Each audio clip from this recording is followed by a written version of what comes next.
There are mistakes and then there are bad mistakes. And today I'm going to be looking at the top 9 bad mistakes not to make on a Royal Caribbean cruise. Up next.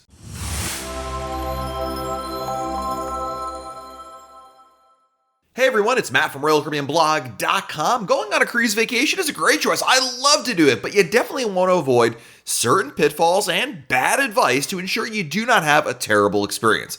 All too often, I'll hear from first-time cruisers who make one of these rookie mistakes that cost them time, money, or both. So prevent yourself from becoming that guy and heed this advice. Let's start off with number 1, booking a flight the same day your cruise leaves. Perhaps the most common mistake made by anyone is booking a flight that arrives to the city their cruise departs from on the same day the cruise is set to begin. It may seem like the logical thing to do, especially if you're trying to balance your work commitments or save money on a hotel room, but flying in the same day means a flight or delay or cancellation or lost luggage could ruin your entire vacation before it begins. Instead, what you want to do is book a flight that gets you in at least a day before the cruise is scheduled to depart. You can book a hotel near the port or airport and take advantage of not only an earlier start to your vacation, but also an opportunity to explore the surrounding area. The next bad mistake to avoid is waiting to book shore excursions until you're on your cruise. The ports of call your cruise ship will visit will offer plenty to see and do, but if you're trying to wing it and book something in the port or on board your ship, you're denying yourself the opportunity to learn as much as possible of what's available to you. Now, trying to figure out what to do on the ship means less time to see all the options as well as price shop. You also risk the activity you'll really want to do is going to sell out. So what you want to do instead is in the weeks and months leading up to your cruise, learn about the ports you're visiting and make sure you watch the prices and book something in advance on Royal Caribbean's Cruise Planner. This is especially important as we start looking at cruises possibly restarting and only being restricted to cruise line excursions. That means there's a lot less selection available and a lot more demand for cruise line excursions. So not only can booking in advance save you money, but it may also ensure that you're actually gonna be able to go on the excursion you want before it sells out. So do not be left out in the cold because you waited until on board the ship to book it.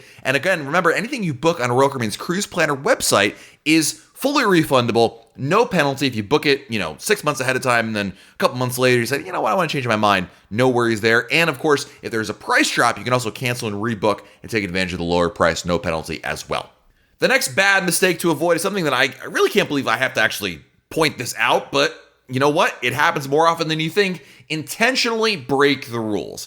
I think perhaps the dumbest mistake to make is thinking the cruise ship rules do not apply to you and purposefully try to circumvent them. Whether you're smoking on your balcony, skipping the muster drill, sneaking in alcohol, or any other clearly stated rule that you choose to ignore out of spite or just for fun is just plain wrong and put others at risk as well as has the potential to get you in trouble. The rules are in place for a reason, and more importantly, you must abide by them while going on Royal Caribbean's cruise ships. It's their way or the highway, back home, I guess in your case. So abide by the rules. You don't like them, doesn't matter. It's their rules. Don't go on the cruise ship if you don't really agree with them.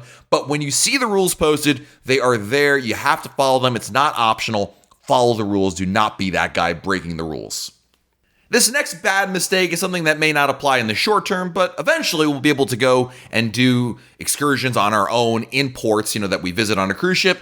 And you definitely want to keep track of your time while you're in the port. While it may seem easy to think you have plenty of time to get back to your ship after you do a tour or kind of walking around town, but you definitely do not want to forget the all aboard time.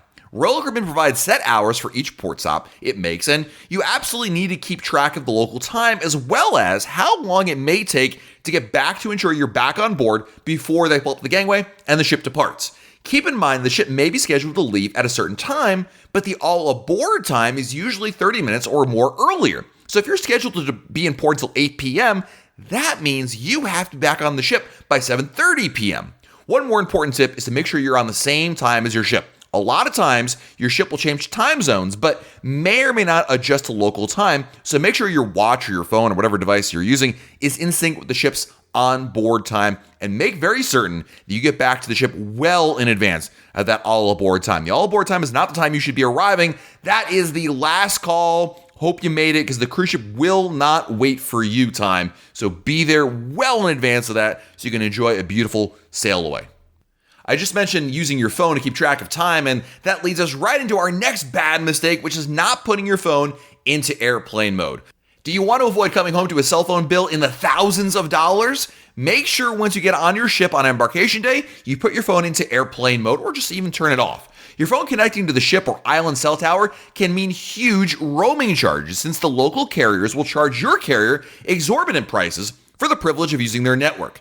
After you get on board the ship on day one, be sure to switch your cell phone into airplane mode to avoid it connecting to any cellular network. You can still use the ship's Wi-Fi while in airplane mode, but that will prevent your cell phone from, again, connecting to any networks, whether it's the cruise ship's network or one of the local cell phone networks in the ports you're visiting. And that is where the giant bills come from. And listen, even if you're not even using your phone or actively using your phone will still use data because it will go out and check for new app updates without you even asking for it. And then you run up that bill. So avoid that.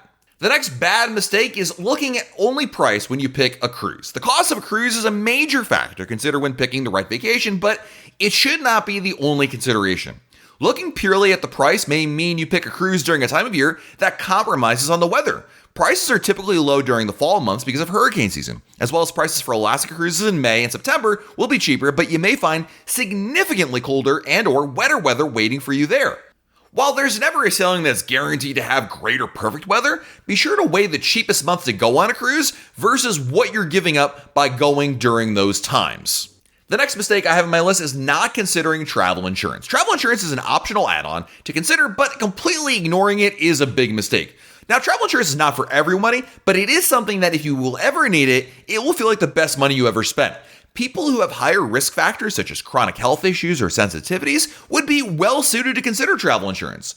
While most people have health insurance, that coverage may not extend to situations outside of your home country, especially on cruise ships. In addition to health issues, travel insurance can protect you in case of another type of catastrophe, including a cancellation, misconnection, lost or delayed baggage, or even dental or legal problems. So again, travel insurance may not be exactly for everybody. Everyone's risk tolerances are completely different, but you want to at least look into it, price it out, and see if it makes sense for you. Something else you want to avoid doing is not leaving clothes out for the last morning of your cruise. When your cruise is nearly over, you'll need to pack everything up and place your luggage outside your door the night before the cruise ends so that it can be delivered to the cruise terminal to pick up later. But you want to be very certain to leave at least one outfit to wear off the ship the next morning.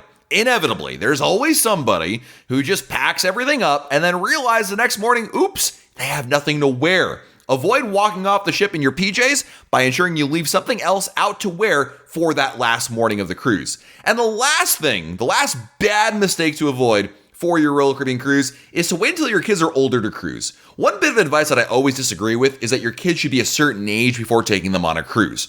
Royal Caribbean allows children as young as 6 months old to go on a cruise, and I do not believe there's any age that is too young to start taking them on board with you. The cruise line offers tremendous childcare programs and activities for families to enjoy on their cruise, and it is far from an adult-only experience, and many ship offerings were designed with kids in mind. In addition, traveling together with children and enjoying a vacation together as a family is time well spent, and positive experiences, even if the kids don't remember them as precisely as adults later on, are still worth having together, I believe. So bring the kids on there. Don't worry about the ages. You'll have a great time, and even if they don't remember it, you will, and that makes for great memories later on. Hope you enjoyed this video. If you did, make sure you like the video. Let us know in the comments also what other bad mistakes, what are like some of the worst cruise mistakes to make on a cruise, or to avoid, I guess, making on a cruise. Let me know in the comments below. If you like this video and want to see more of these type of videos, make sure you subscribe to our channel and turn on your notifications. That's that little bell icon to be notified when I have a new video. As in fact, you'll also be notified when I go live, because every Monday evening I am live on YouTube hanging out with you guys, talking Royal Caribbean cruises and answering your cruise questions. So subscribing to the channel will let you know when I am live. Until next time, I'm Matt from RoyalCaribbeanblog.com, and we'll talk again real soon.